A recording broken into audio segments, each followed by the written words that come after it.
Hi, this is Carl Schwanke with the Charlotte Mecklenburg Library, and I'm going to share with you an old story from France, the story of Puss in Boots.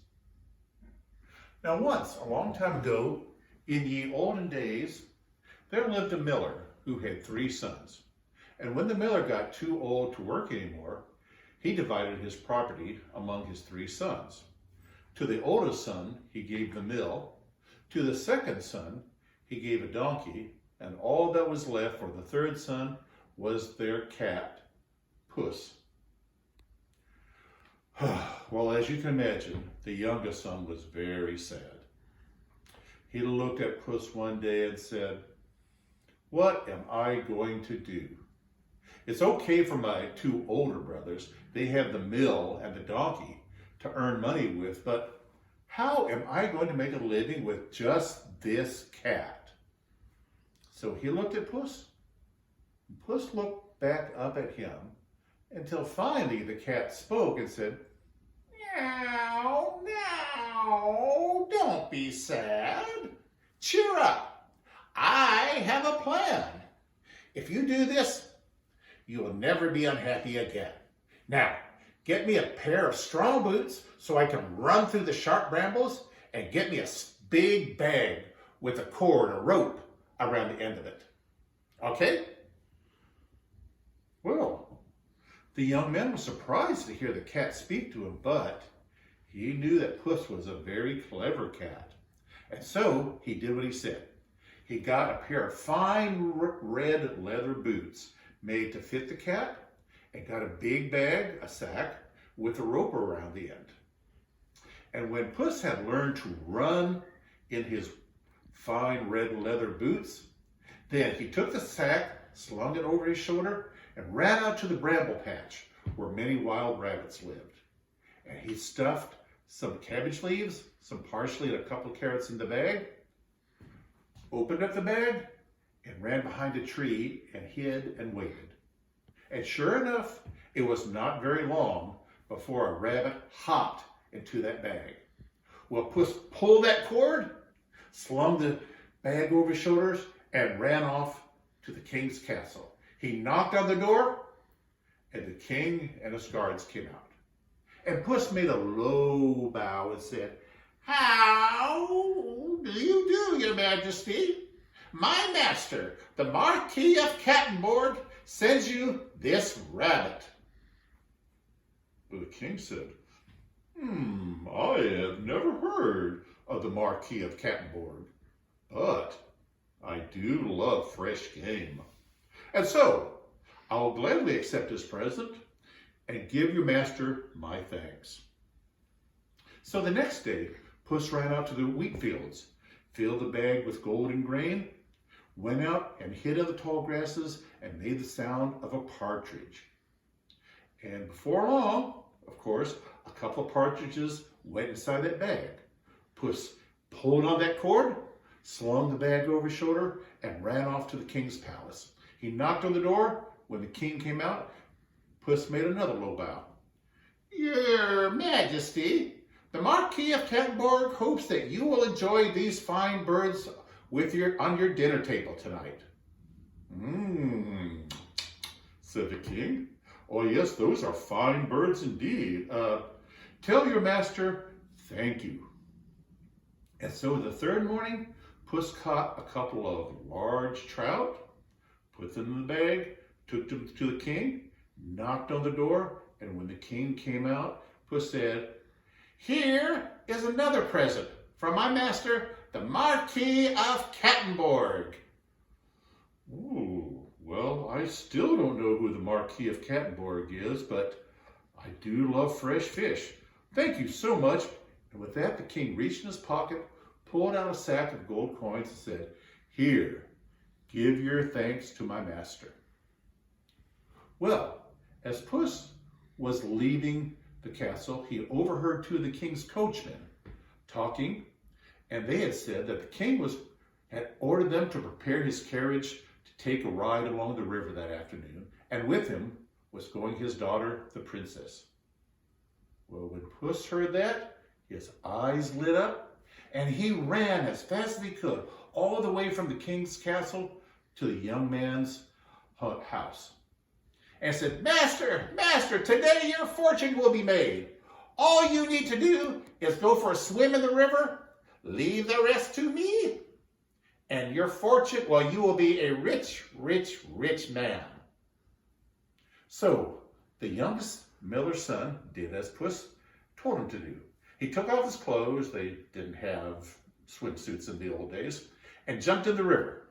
And while he was floating along, Puss took those raggedy clothes and hid them behind a rock. No sooner had he done that than the king's coach came rolling up the road. And Puss called out, Help! Help! The Marquis of Mecklenburg has been robbed! Well, the king heard this. He stopped the carriage, looked out, recognized Puss, remembered all those tasty treats that the Marquis of Mecklenburg had sent to him, and called Puss over and said, Come here, what is the trouble? Oh, your majesty, somebody has stolen my master's clothes. Oh dear. Well, footman, go quickly to the palace, fetch me one of the finest suits in the royal closet and bring it back here. So while they were waiting, the young man floating in the river called the cat over and said, Who is the Marquis of Mecklenburg? Shh, you are. Just listen. And so, before long, the footman came back. The young man put on those clothes, and what do you know? He did indeed look as splendid and as handsome as any marquis. Now, said Puss, be sure to thank the king very politely. Then leave the rest to me, and your fortune will be made. And so, Puss ran off down the road. The young man thanked the king very politely for his fine suit of clothes, and the king said, Why, won't you join us in the carriage for a ride? And so the young man climbed in, sat down next to the princess, who was very happy to see such a handsome young man sitting in their coach. And as they were going along, Puss ran down the road. He came to a spot where some haymakers were working out in the field. And he called out, Haymakers, listen to me. If the king comes by and asks who these fields of hay belong to, you must tell him they belong to the Marquis of Mecklenburg. And with that, he reached out, got that sack of gold coins, and said, And if you do that, all these gold coins will be yours. And he threw them up in the air. Puss ran down the road a little bit more, where there were some reapers who were bringing in the harvest. He called out, Reapers, listen to me. If the king comes along here and asks who these grain fields belong to, you must tell him they belong to the Marquis of Mecklenburg. And if you do that, he threw some more gold coins up in the air, all these gold coins will be yours. And Puss ran down the road.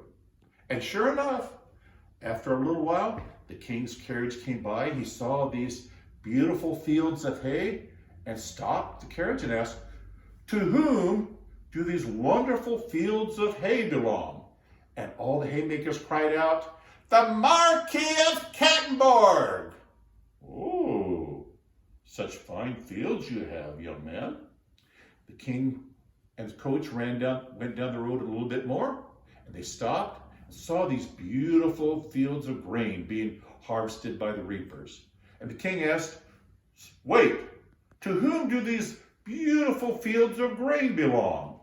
And they all shouted out, The Marquis of Mecklenburg.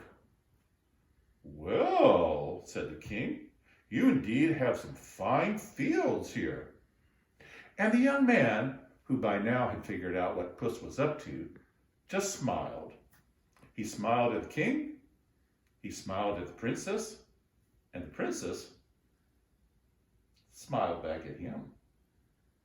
And so while all this was going on, Puss ran as fast as his red boots could carry him up a hill to where there was an enormous castle, which belonged to a wicked old giant who had forced all those laborers and all those reapers and all those haymakers to work for him all of these years.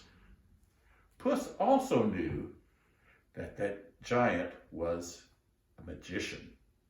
And so he knocked on the door, and the giant cried out, "Who's there? What do you want?" And Puss said, "Oh, I could not pass by this castle without stopping to pay my respects to the most powerful magician in all the land." And the giant said, "Yeah, that's me, all right. Come on in. Let me show you what I can do." And Puss said, "Oh, is it true that you can change yourself into any animal you can imagine?" "Why, yes, that's true. Just watch." With that, there was a boom of thunder that shook the whole castle, and there stood a gigantic elephant. "What do you think now?" "Oh, amazing," said Puss, trying to keep out of the way of the elephant's swinging trunk. "Watch this." There was boom, another clap of thunder that shook the whole castle, and there was a huge lion. "What do you think of me now?" Quite remarkable," said Puss, trying to stay away from the giant, the lion's enormous teeth. "But it must be easy to change yourself into something big. I bet you can't change yourself into something really small." "Huh, don't think so? Just watch me." Poof! All of a sudden, the giant changed into a miniature poodle. No. I want you to change yourself into something really tiny." And poof! The giant changed himself into a little tiny mouse, which was what Puss had been waiting for. He pounced on that mouse, ate them all up, and that was the end of that wicked old giant. And by, the king's carriage came up to the door of that big castle. Puss came out, made one more very low bow, and said, "Welcome, your majesty, to the castle of the Marquis of Mecklenburg." The king said, "Oh my, does this magnificent castle belong to you as well? Very impressive." And Puss entered the king and the princess and the young miller's son into the hallway, where the servants, who were much happier working for Puss than for the wicked old giant, had prepared a magnificent feast. Puss set the king down his chair, put the princess to his right, and the young man to his left. And they had a splendid feast.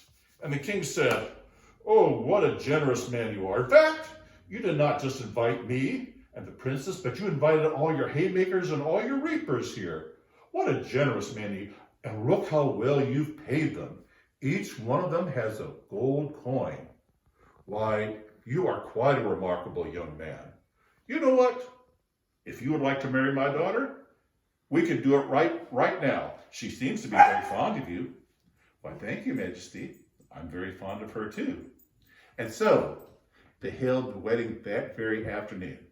And there was a celebration afterwards that lasted long into the night, and Puss, in his red boots, led every dance.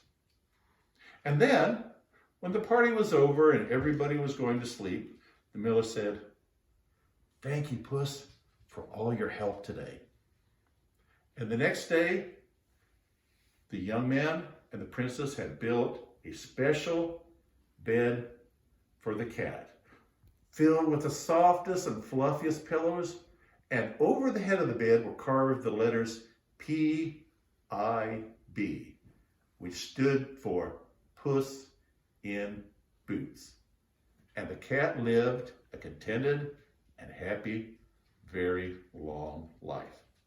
And that is the story.